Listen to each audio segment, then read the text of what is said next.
일의 관계라는 사실을 잊어서는 안 됩니다. 신앙은 하나님과 나와의 1대1의 관계예요. 그 누구도 대신할 수가 없는 것입니다. 그래서 하나님과의 관계가 바로 되지 않으면 안 되는 거예요. 그것을 항상 우리가 생각해야 됩니다. 그래서 내 삶 속에 어떤 열매가 맺어지고 있는가를 항상 우리는 관찰하고 확인해야 된다는 것이죠. 우리가 세상에서는 내공을 쌓는다는 말을 많이 합니다. 내공을 쌓는다. 우리 그리스도인들은 바로 영성입니다. 영성. 그 영성이 말해주는 거예요. 그래서 영성을 잃어서는 안 되고 그 영성이 회복돼야 되는 것이고 그 영성이 점점 발전해야 되는 것이고 그리고 밝아져야 되는 것입니다.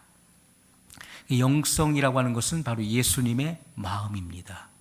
능력을 받는 것이 아니라 능력받아서 뭔가 기적을 행하는 것이 영성이 아니라 영성은 바로 예수 그리스도의 마음이에요. 빌립보서 2장 5절 이하에 보면 너희 안에 이 마음을 품으라 곧 그리스도 예수의 마음이니 그는 근본 하나님의 본체시나 하나님과 동등됨을 취할 것으로 여기지 아니하시고 자기를 비워 종의 형체를 가져 사람의 모양으로 나타나셨음에 십자가에 죽기까지 복종하심이라고 말씀했습니다. 그것이 바로 예수님의 마음이에요. 자기를 비워서 종의 형체를 가져 사람의 모양으로 오신 그리고 십자가에 죽기까지 아버지의 뜻에 복종하신 그 마음이 바로 성자 하나님 아들의 마음이라는 것입니다. 우리가 그 마음을 품어야 돼요. 우리가 마태복음 11장 28절 이하에 보게 되면은 주님의 마음이 무슨 마음입니까? 주님의 마음은 겸손하고 온유한 마음이에요. 그래서 나는 마음이 온유하고 겸손하니 내게 와서 나의 멍에를 메고 내게 배우라. 그리하면 너희 마음이 쉼을 얻는다라고 말씀을 했어요. 주님의 마음은 겸손하고 온유한 마음이에요. 아버지의 뜻에 말없이 복종되어지는 마음, 그것이 바로 예수님의 마음인데 그것이 우리가 가져야 될 이 시대의 영성이라고 하는 것입니다. 그 영성은 내 삶의 발자취예요. 내가 그동안 살아온 삶의 발자취, 삶의 모습이고 지금 걸어가고 있는 내 삶의 모습이 바로 나의 영성인 것입니다. 그래서 내 영성의 수준이 어느 정도인가를 보려면은 지금 내 모습을 보면 알 수가 있는 거예요. 그리고 내가 어떤 생각의 사람인가를 평가해 보면 알 수가 있는 것입니다. 여러분이 하루 종일 생각하는 그 생각의 그 주안점이 무엇입니까? 하루 종일 내가 생각하고 있는 생각은 바로 그 사람을 말하는 거예요. 그가 생각하고 있는 그것이 바로 그 사람이고 그 사람의 수준인 것입니다. 내가 무엇을 생각하는 사람인지, 나의 마인드가 어떠한지 그것을 우리는 항상 관찰해야 된다는 것이죠. 오늘 우리가 이 말씀에 보게 되면은 이 말씀도 흰 옷을 입은 손에 종려가지를 들고 보호자 앞과 어린 양 앞에 서 있는 바로 14만 4천인에 대해서 성경이 증거를 하고 있습니다. 자, 하나님의 아들들은 여섯째 나팔의 재앙이 임할 때 그때는 둘째 화가 임하는 시기죠. 여섯째 천사가 나팔을 불 때 둘째 화가 임하는데 그때 중동 전쟁이 일어납니다. 그래서 중동 인구의 3분의 1이 죽는 그런 엄청난 그런 전무후무한 그러한 전쟁이 일어나게 되는 것이죠. 그러나 이 전쟁은 세계 대전으로 확산되지 않습니다. 세계 3차 대전은 일곱째 천사가 나팔을 불 때 셋째와의 시기에 아마겟돈 전쟁이 터지는 거예요. 그러나 여섯째 천사가 나팔을 불 때는 둘째와의 시기인데 이때는 중동 전쟁이 일어나는 것입니다. 그래서 제3 성전을 세우기 위해서 지금 예루살렘에 뭐가 있습니까? 이슬람 그 성전이 있죠. 그 황금동을 그 돔을 파괴시키는 겁니다. 그래서 그곳에 제3 성전을 세우는 거예요. 그 제3성전을 세우는 것도 프리메이슨과 일루미나티의 다 그런 계획인 것입니다. 그래서 그곳에 누가 이제 출현하죠? 적그리스도가 그곳에 출현하게 되는 거예요. 후 3년 반 동안에 적그리스도가 출현해서 세계 단일 정부를 세우고 그가 이제 통치하게 되는 것입니다. 그 일을 이루기 위해서 중동 전쟁을 일으키게 되는 거예요. 그것이 이제 둘째 화의 시기에 임하는 것인데, 이 중동 전쟁이 일어나고 중동 전쟁 직후에 바로 하나님의 아들들의 이 휴거 사건이 일어나는 것입니다. 자, 예수님께서 셋째 하늘에서 어디로 오십니까? 둘째 하늘로 오시는 거예요. 강림하시는 것입니다. 그래서 우리가 첫째 하늘은 우리가 눈에 보이는 이 가시적인 하늘을 말하는 거예요. 그리고 둘째 하늘은 이 우주 공간의 하늘을 말하는 것입니다. 그리고 셋째 하늘은 하나님의 보호자가 있는 곳을 말하는 거예요. 그런데 지금 이 둘째 하늘에 누가 지금 진을 치고 있습니까? 정사와 권세와 이 세상의 어둠의 주관자들, 하늘에 있는 악의 영들이 이 둘째 하늘에 공중에 권세를 잡고 있는 것이죠. 그래서 예수님께서 천군 천사와 함께 이 둘째 하늘로 강림하시게 된 것입니다. 재림하실 때 이 공중의 권세를 잡고 있는 이 마귀의 세력들은 이 땅으로 밀려나게 되는 것이죠. 그래서 이 땅에서 이 엄청난 이런 환란이 일어나게 되는 것입니다.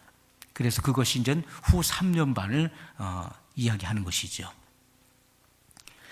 그래서 이 땅에 있는 슬기로운 다섯 처녀들, 바로 하나님의 빛의 아들들은 예수님께서 공중에 재림하실 때 주님의 그 음성을 듣고 호련히 변화되어 둘째 하늘로 올라가는 것입니다.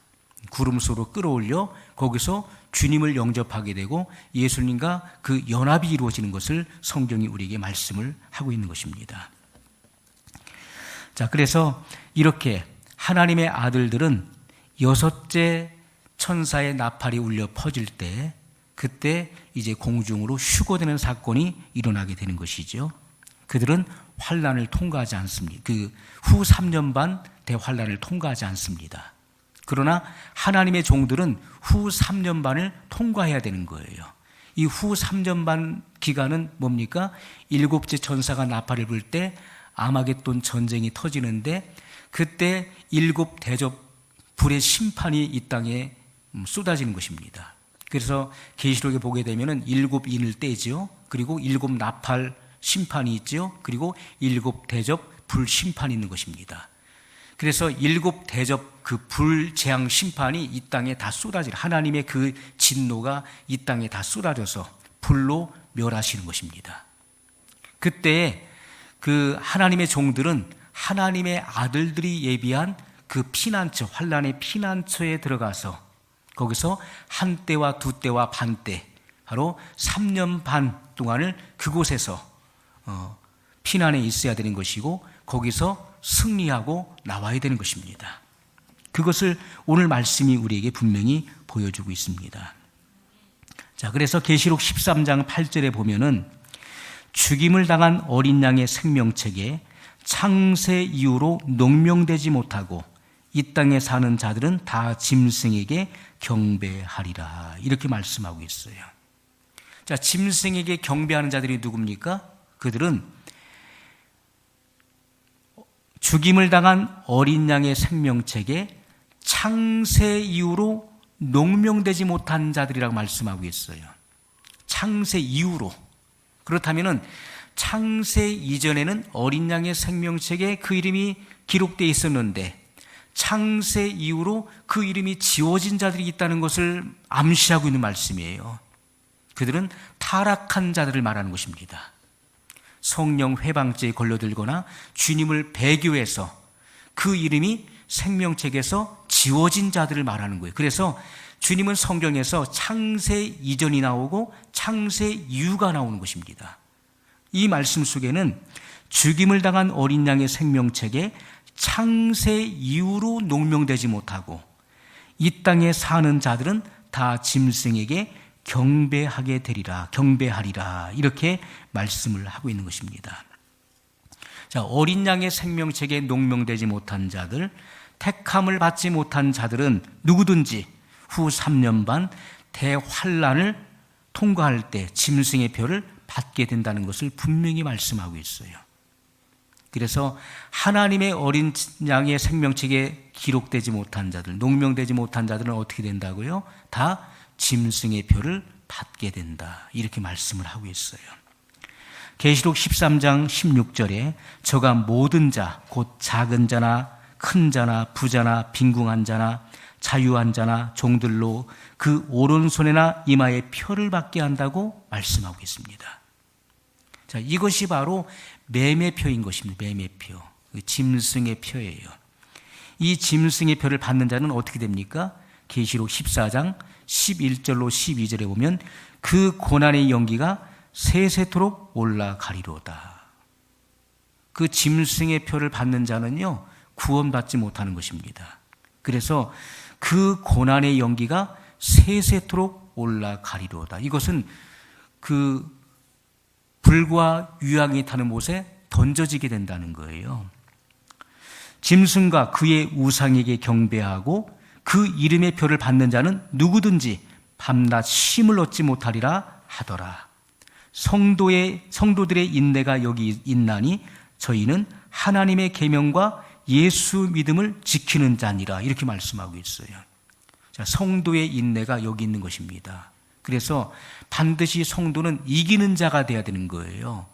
우리가 소아시아 7교회가 그 계시록에 등장하죠. 거기에 그 소아시아 7교회는 바로 이 땅에 있는 교회들 말하는 것인데, 거기에 그 소수의 이기는 무리들이 나오고 있어요. 이기는 자에게는 주님이 약속을 주시는 것입니다. 율법 아래에 있는 제단을 말하는 것이고 율법 아래에 있는 교회들을 말하는 것인데, 그 중에서 누가 있냐면은 소수의 이기는 무리들이 각 교회 속에 있었어요. 그들에게는 하나님의 약속이 주어집니다. 오늘날도 마찬가지입니다. 율법 아래에 있는 교회, 이 땅의 제단들 속 안에도 누가 있습니까? 소수의 이기는 무리들이 있는데 그들에게는 하나님의 약속이 주어진다는 거예요. 자, 그래서 성도들의 인내가 여기 있다, 이렇게 말씀하고 있어요. 성도는 반드시 인내가 있어야 되는 것입니다. 인내가 없는 사람은 구원을 얻지 못하는 거예요. 그래서 믿음의 결국은 곧 영혼의 구원이라고 말씀하고 있습니다. 믿음의 결국, 그 믿음의 결과를 말하는 거예요. 그것은 영혼의 구원으로 직결되는 것이고, 그래서 성도의 인내가 여기 있나니 저희는 하나님의 계명과 예수 믿음을 지키는 자니라. 이게 무슨 말씀입니까? 하나님의 계명과 예수 믿음을 지키는 자니라, 이렇게 말씀하고 있어요. 자, 계시록 14장은요, 이 후 3년 반, 일곱째 나팔이 울려 퍼지고 일곱 대접의 불재앙 심판이 임할 때 그 불환란을 통과하고 있는 자들에 대해서 말씀하고 있는 내용들입니다. 자, 이때 말하는 이 성도들의 인내가 여기 있나니, 그런데 이 성도는 누굴 말하는 것이죠? 14만 4천인을 말하는 것입니다. 하나님의 종들에 대해서 말씀을 하고 있는 거예요. 이들은 바로 하나님의 성물을 말하는 것이죠. 하나님의 아들들은 성령으로 인침을 받은 하나님의 성물이고, 그리고 14만 4천인 하나님의 종들은 천사가 하나님의 인을 친 바로 성물을 의미하는 것입니다. 이들은 다 믿음의 산물을 말하는 거예요. 그래서 하나님의 보호자 앞에 나가는 자들은 성물이 아니고서는 절대로 하나님 보호자 앞에 나갈 수 없어요. 성물이 아닌 자들은요, 절대로 하나님 앞에 나갈 수가 없게 되어 있는 것입니다. 그래서 성물이기 때문에 예수님의 보혈로 씻어서 깨끗하게 된 자들을 가리켜서 성물이라고 그렇게 말을 하는 것입니다. 자, 그래서 하나님의 계명과 예수 믿음을 지키는 자들이다. 예수 믿음을 지키는 자니라, 이렇게 말씀하고 있어요. 하나님의 계명을 지키는 자다. 이것은 율법의 계명을 믿음으로는 증거를 받았지만은, 율법의 계명을 믿음으로는 증거를 받았지만은 성령의 약속을 받지 못한 자들을 말하는 거예요.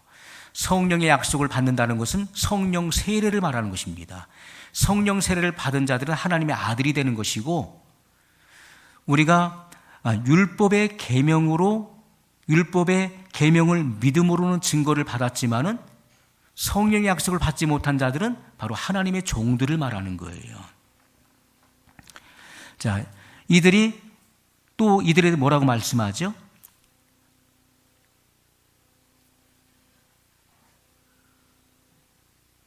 예수 믿음을 지키는 자니라, 이렇게 말씀하고, 예수 믿음을 지키는 자니라.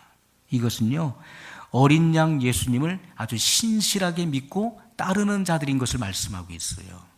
14만 4천이는 예수님을 아주 신실하게 믿고 따르는데, 예수님을 만왕의 왕으로 믿는 자들이 믿고 따르는 자가 아니라, 하나님의 종들은 예수님이 어린 양 예수, 바로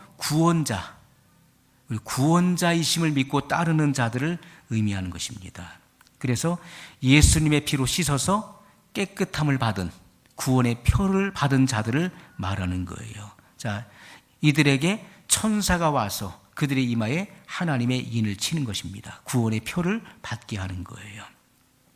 자, 그래서 14만 4천이는 하나님의 종이 되었고 하나님의 성물이 되었기 때문에 후 3년 반 불재앙 심판을 통과할 때 그들은 순교하더라도 주님을 배반하지 않게 되는 것입니다. 왜냐하면 그들의 이마에 어린 양 예수님의 이름이 인쳐져 있기 때문에 결코 주님을 배교하지 않게 된다는 것이죠.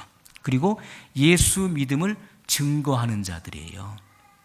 그래서 우리가 예수 믿음을 증거한다는 것은 예수님께서 나의 구세주이심을 고백하는 거예요.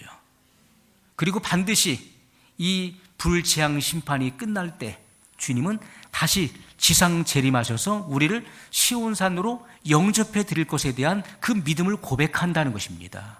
예수 믿음을 증거하는 자들이다, 이렇게 성경은 말씀을 하고 있는 것이죠. 하나님의 아들들은 만왕의 왕 되시는 예수님을 영접할 예복을 입고 주님을 영접하는 자들이에요. 하나님의 아들들은 만왕의 왕 되신 예수님을 영접할 예복을 입는데, 그 예복이 뭡니까? 그리스도의 의를 입는 것입니다. 그리스도의 의를 입는 것이 하나님의 아들들이 입을 예복을 말하는 것입니다. 자, 그래서 공중에 재림하실 때 그리스도의 의의 옷을 입었기 때문에 주님을 영접할 수 있는 거예요. 휴거될 수 있는 것이죠. 자, 그리스도의 의를 입었다는 것은, 의를 입은 자들은 초실절 고운 가루들을 말하는 것입니다.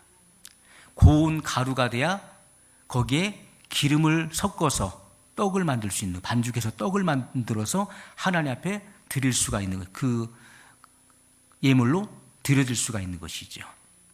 고운 가루가 된다는 것은 뭘 의미합니까? 자기 의가 없다는 거예요.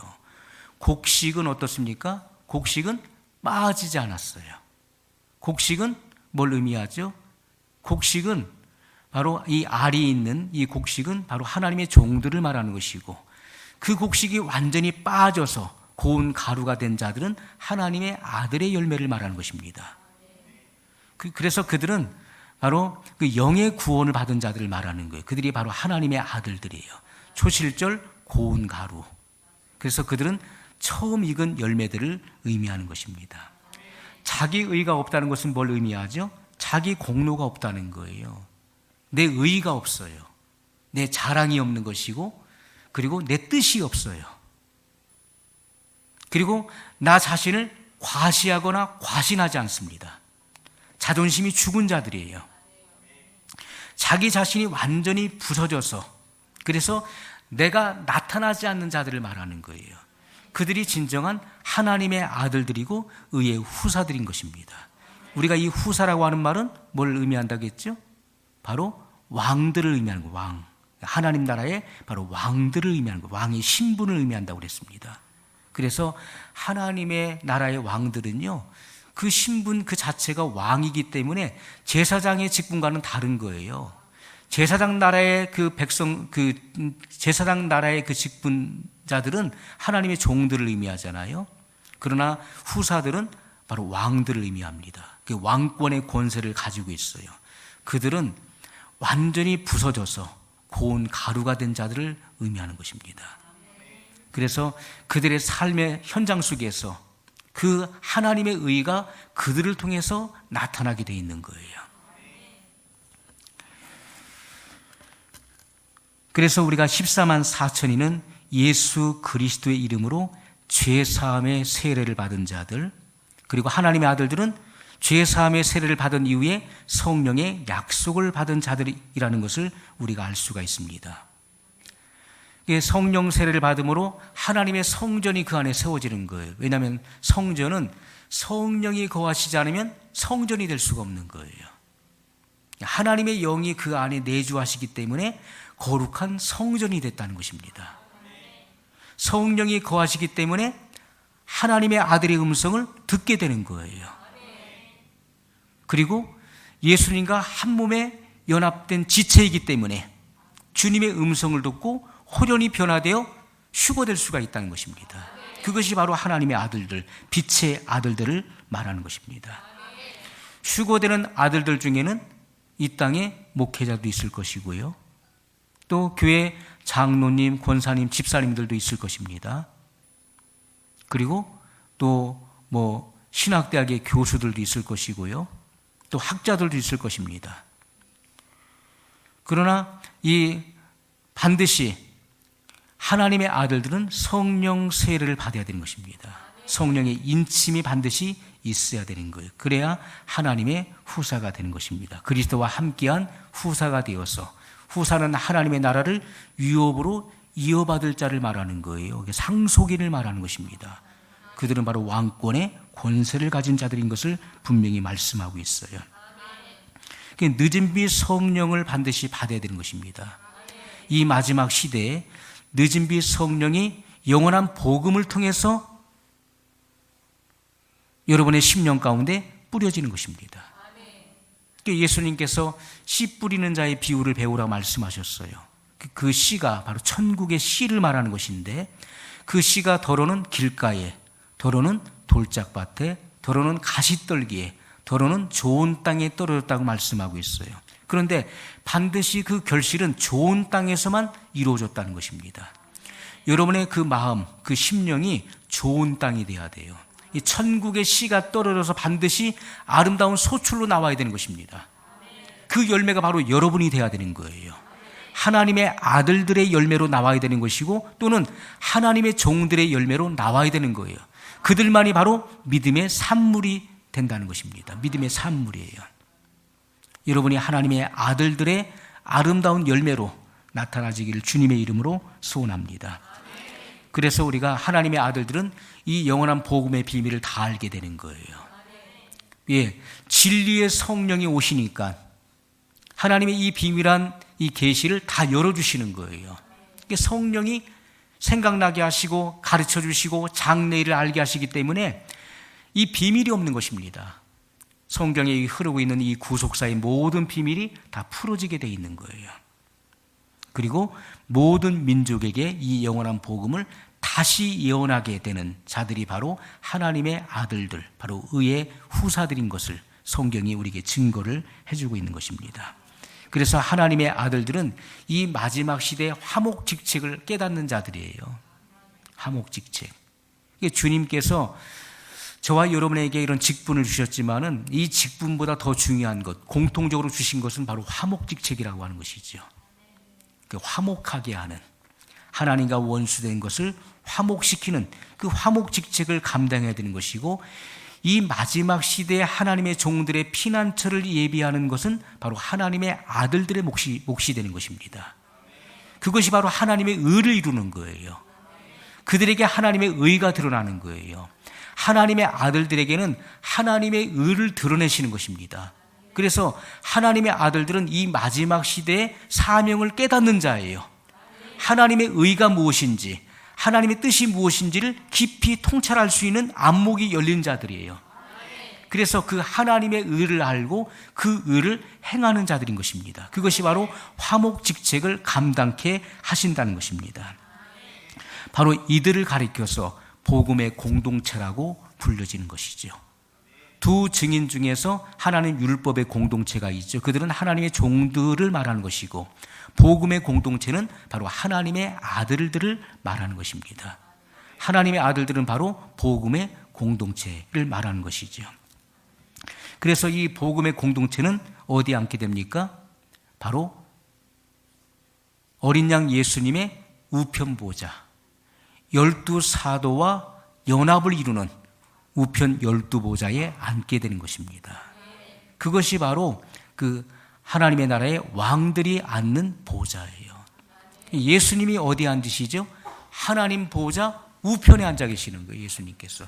예수님의 보좌는 바로 영광의 보좌, 우편 보좌를 말하는데, 그 우편 보좌가 예수님의 보좌인데, 그 예수님을 중심으로 해서 그 우편 보좌에 바로 복음의 공동체, 하나님의 아들들의 보좌가 있는 것입니다. 12보좌가 있는 것이고, 그리고 좌편에 바로 율법의 공동체인 하나님의 종들의 그 보좌가 있다는 것을 성경이 우리에게 분명히 보여주고 있습니다. 그래서 사도 요한이 하늘에 올라가서 천상에 이르러서 거기에 24장로의 보좌를 보게 되죠.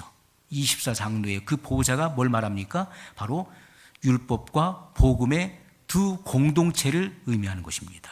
그 예수 그리스도가 중심에 계시고, 거기 우편의 12보좌는 바로 그 복음의 공동체인 하나님의 빛의 아들들의 보좌, 좌편에는 바로 하나님의 종들의 그 보좌를 그가 보게 됐던 것이죠.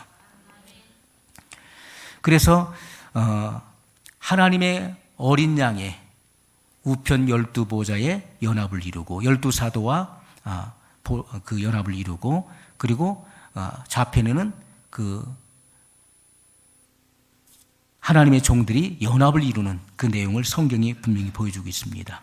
마태복음 13장 39절에 보면 추수 때는 세상 끝이요 추수꾼은 천사들이니 이렇게 말씀하고 있어요. 자, 마지막 시대의 추수꾼이 누굽니까? 천사들이에요. 마지막 시대의 추수꾼이 바로 천사인데, 추수하는 천사들이 와서 곡식을 거두어서 어디 둡니까? 곡간에 두는 거예요. 곡간. 이 곡간이 어디입니까? 바로 하나님의 아들들이 예비한 피난처를 말하는 거예요. 그래서 이 추수꾼들이 와서 해 돋는 데서부터 올라와서 하나님의 종들의 이마에 인을 치는 거예요. 그래서 그 입맞은 자들을 하나님의 아들들이 예비한 그 피난처, 그 곡간에 그들을 넣어두는 것입니다. 언제요? 바로 후 3년 반 불재앙 심판이 이 땅에 내려질 때 그들을 보호하기 위해서 곡간에 넣어두는 것임을 성경이 말씀을 하고 있습니다.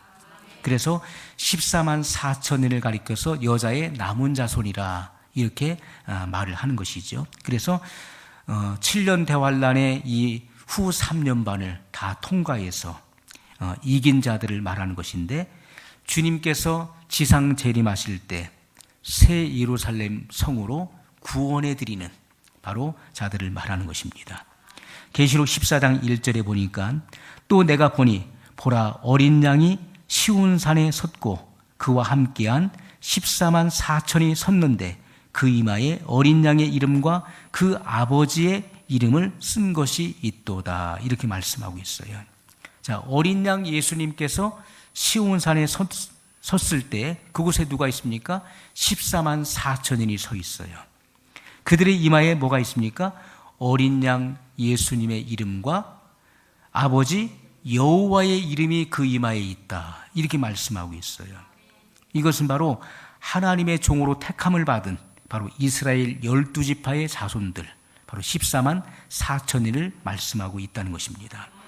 오늘 본문을 다시 보면은 내가 가로되 내 주여 당신이 알리이다 하니 그가 나더러 이르되 이는 큰 환난에서 나오는 자들인데, 큰 환난에서 나온다는 것은 이 후 3년 반 불재앙 심판이 내릴 때 그것을 통과해서 나오는 하나님의 종들 14만 4천인의 그 무리를 말씀하고 있는 거예요. 이는 큰 환난에서 나오는 자들인데 어린 양의 피에 그 옷을 씻어 희게 하였느니라. 자, 이들이 무슨 옷을 입고 있습니까? 흰 옷을 입고 있잖아요. 흰 옷. 어린 양의 피에 씻어서 희게 하였느니라. 이것은 바로 하나님의 종들이 입는 그 예복이 뭐예요? 어린 양 예수님을 영접하기 위해서는 무슨 옷을 입어야 됩니까? 흰 옷을 입어야 되는 것이 흰 옷. 자, 그래서 그 어린 양의 피에 그 옷이 희게 되었다. 이것은 회개에 합당한 구원의 표를 받은 자들을 말하는 것인데 그것을 흰옷이라 이렇게 말하고 있는 것입니다. 정결한 성결의 표를 말하는 거예요. 이 흰옷을 입었다. 그래서 우리가 구약이나 신약이나 마찬가지예요. 그 육신을 예수님의 피로 씻어서 정결한 몸을 가진 자를 가리켜서 흰옷을 입은 자라고 그렇게 말하고 있는 것입니다. 그런데 많은 사람들이 흰옷을 입은 사람들은 다 휴거되는 사람들이라고 이야기를 해요. 왜? 흰옷을 입었으니까. 흰옷이 바로 주님의 신부의 예복이라고 생각을 하는 거예요. 그렇지가 않습니다. 흰옷이라고 하는 것은 회개에 합당한 예복을 말하는 거예요. 회개에 합당한 예복. 그러니까 하나님의 아들들은 무슨 옷을 입습니까? 그리스도의 의의 옷을 입는 거예요. 그리스도의 의를 입었기 때문에 그것이 그리스도의 의를 옷 입게 되는 것입니다. 의의 옷을 입고 공중 혼인잔치에 나가는 거예요. 그러나 하나님의 종들은 예수의 보혈로 깨끗하게 씻어져서 흰 옷을 입고 지상 재림하시는 예수님을 영접하게 되는 거예요. 자, 그런 우리가 차이가 있다는 사실을 분명하게 알아야 된다는 것입니다. 계시록 22장 3절로 4절에 보면 다시 저주가 없으며 하나님과 그 어린 양의 보좌가 그 가운데 있으리니 그의 종들이 그를 섬기며 그의 얼굴을 볼 터이요 그의 이름도 저희 이마에 있으리라 이렇게 말씀하고 있어요. 여러분, 예수님께서 이 땅에 오실 때는요 보이지 않는 모습으로 오신 거예요. 왜? 말씀이 육신이 되어 오셨잖아요. 말씀이 눈에 볼 수 없는 형태가 없는 그 말씀이 육신의 옷을 입고 이 땅에 오신 거예요. 사람이 되셔서 성육신 하신 것입니다. 보이지 않는 말씀이 오신 거예요. 그래서 육신의 몸을 입고 이 땅에 오셨어요. 그 예수님께서 이 땅에서 인류의 구속을 완성하시고 부활하시고 승천하실 때 눈에 보이는 모습으로 올라가신 거예요. 그죠? 보이지 않는 말씀이 오셔서 보이는 형태를 가지고 이 땅에서 구속을 완성하시고 보이는 모습으로 하늘로 올라가셨어요. 예수님이 다시 오실 때 어떤 모습으로 오십니까? 우리의 육안으로 볼 수 있는 모습으로 오시는 거예요. 우리의 육안으로 볼 수 있는 모습. 그래서 장차 이루어질 새 예루살렘, 새 하늘과 새 땅, 그 새 땅은 바로 하나님 나라의 그 도시, 그 수도를 말한다고 그랬습니다. 그래서 이 새 예루살렘은 우리의 눈으로 확연하게 볼 수 있는 그런 세계라는 거예요. 하나님을 볼 것입니다. 어린 양을 보게 될 것입니다. 그래서 보이는 하나님으로 나타나신다는 거예요. 자, 그래서 여기 14만 4천인에 대해서 계속해서 말씀을 하고 있는데 다시 저주가 없으며 하나님과 그 어린 양의 보좌가 그 가운데 있으리니 그의 종들이 그를 섬기며 누굴 섬깁니까? 하나님과 어린 양을 섬긴다는 거예요. 그의 얼굴을 볼 터이요 그의 이름도 저희 이마에 있으리라 이렇게 말씀하고 있어요. 자, 계시록 22장은 새 예루살렘이 완성된 그 그림을 우리에게 정확하게 보여주고 있는 것입니다. 새 예루살렘 성이 완성됐어요. 완성된 그 그림을 보여주는데 그 안을 들여다보니까 하나님과 어린 양의 보좌가 그 가운데 있다고 말씀하고 있어요. 그래서 새 예루살렘의 그 중심은 하나님의 보좌입니다. 하나님의 보좌와 어린 양의 보좌가 그 중심에 있는 거예요. 이것은 하나님과 어린 양의 보좌는 바로 지성소의 영역을 말하고 있는 것입니다. 지성소. 그 지성소 안에서도 새 예루살렘 성은 바로 하나님의 성전을 의미하는 것이죠. 하나님의 성전. 그래서 어린 양의 보좌는 바로 우편보좌. 그 우편보좌는 바로 아들의 영광의 보좌를 우리에게 분명히 말씀하고 있다는 것입니다. 그래서 하나님과 그 어린 양의 보좌를 누가 섬깁니까? 14만 4천인이 14만 4천인 하나님의 종들이 섬기게 된다. 이렇게 말씀을 하고 있습니다. 그리고 그들의 이마에는 어린 양의 이름이 그 이마에 새겨져 있다. 이렇게 말씀을 하고 있어요. 마태복음 19장 28절에 보면 예수님께서 그의 제자들에게 이렇게 말씀하고 있어요. 예수께서 가라사대 내가 진실로 너에게 이르노니 세상이 새롭게 되어 인자가 자기 영광의 보좌에 앉을 때 나를 쫓는 너희도 12 보좌에 앉아 이스라엘 12지파를 심판하리라. 이렇게 말씀하고 있어요. 자, 이 보좌는 어떤 보좌입니까?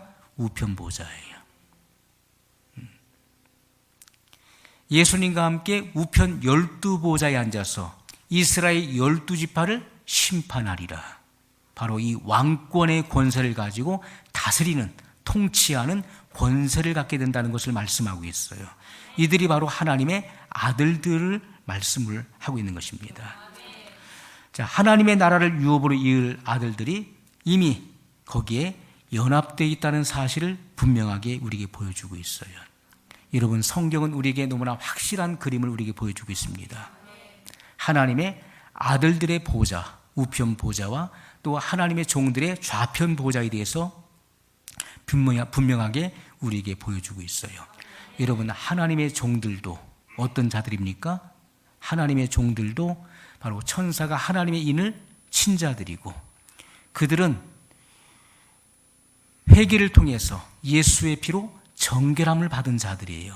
그들은 흰옷을 입은 자들을 말하는 것이고, 그리고 그들은 피 흘리기까지 순교의 현장에서도 결단코 주님을 배반하지 않고 어린 양 예수님을 신실하게 믿고 따르는 자들인 것을 성경이 분명히 증거하고 있습니다. 오늘 이 마지막 시대를 살고 있는 우리들이 어떤 열매로 소출될 것인가, 우리 자신의 그 믿음을 항상 점검해야 돼요. 한 말씀을 통해서 점검해야 되는 것이고, 주님의 정말 주님이 소출할 수 있는 그런 믿음의 산물들로 이 마지막 시대의 그 정체성이 드러나시길 주님의 이름으로 소원합니다. 우리 말씀을 기억하면서 같이 기도하겠습니다.